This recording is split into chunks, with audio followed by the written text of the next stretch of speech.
It's no wonder they've got a huge black hole in their budget when they keep paying out all this bloody compensation.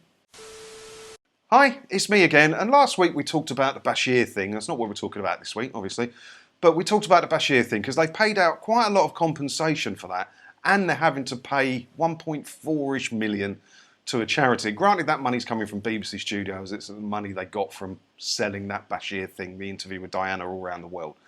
But they've paid out a lot of compensation to the people they stitched up over that. It's the BBC all over, isn't it? And now this one, but I think this is a worse story than the Bashir one. The Bashir one was a bit odd, but this one is just plain bad by the BBC. And if you're still defending the BBC and the licence fee, wait till you find out what this one was for. BBC agrees substantial damages to William and Harry's former nanny. What's she got to do with the whole thing, I hear you ask, if you don't know this story? Well, it's pretty... Listen to this. The Duke of Cambridge's former nanny has received substantial damages from the BBC after false allegations she had an affair with the Prince of Wales, and they were made ahead of Martin Bashir's 1995 Panorama interview with Diana. Alexandra Pettifer, previously known as Tiggy Leg Bork, appeared at the High Court in London for a public apology from the broadcaster over fabricated allegations she had an affair with Charles whilst working as his personal assistant. So BBC basically made up another story. They made up all the stuff and loads of lies to get the interview with Diana, but this is worse. The BBC made up, completely fabricated allegations that this nanny had had an affair with Prince Charles. But it's worse than that. It's worse than that. The BBC sink as low as it's possible to get with their lies with this one. It's bad. It is bad. As well as the affair, the court was told Miss Leg Bork was also falsely accused of becoming pregnant with Charles's baby and then having an abortion. I mean, that's something you'd hear from like the News of the World or the People, those scummy old newspapers. Isn't it? Not from the BBC. You expect better from the BBC. And let's not forget, the BBC exists by royal charter. Without the royal charter, the BBC doesn't exist. Why are they trying to stitch up the royal family? I'm no fan of the royal family, don't get me wrong. Don't get me wrong at all. I don't see the point of a royal family. But you don't make up stuff like this. You don't bite the hand that feeds you, do you? You don't stitch up the people that keep you in existence.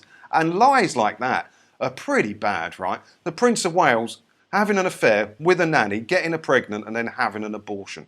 I could believe something like that could happen, but it didn't happen apparently. It's all made up by the BBC. It's pretty bad. You have to admit that's pretty bad.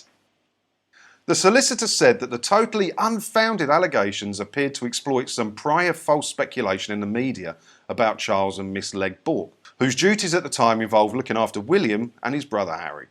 After Diana was made aware of the allegations in late '95, she became upset with the claimant without apparent justification, she added. Miss Leg Bork holds the BBC liable for the serious impact the false and malicious allegations have had, adding, had the BBC not fallen short, the claimant and her family could have been spared 25 years of lies, suspicion and upset. It just proves how dirty the BBC can be. It's just scandal after scandal after scandal where they hide things and they lie. And there's so many examples of this now. And why the BBC keep getting funded by people, I have got no idea. No idea. There's so many reasons to not fund this dirty organisation. And it doesn't say how much money they had to pay this woman.